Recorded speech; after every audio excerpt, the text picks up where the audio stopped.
Hello and welcome back to Shotcut Video Editor. And in today's video, I'll be teaching you the basics that you need to understand so that you can master Shotcut Video Editor.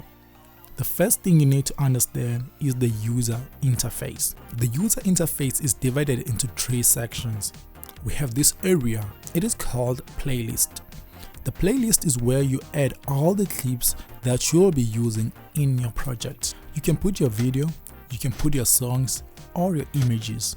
You can also drag the folder which include all the access, then you come to drop it straight to your playlist. Secondly, we have a preview window. A preview window, it is where you will see everything that you'll be dealing with. In the preview window, we have those two buttons, source and project. The project side will show everything which has been edited in your timeline. Then the source will show you whatever you have selected in your playlist. Then thirdly, we have a timeline.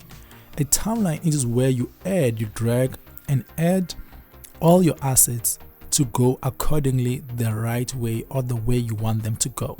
So to add the track in your timeline, you click Ctrl-I. So when you click Ctrl-I, you are currently adding a video track to your timeline. When you want to add an audio track, you click Ctrl-U. With Ctrl-U, you are adding an audio track in your timeline.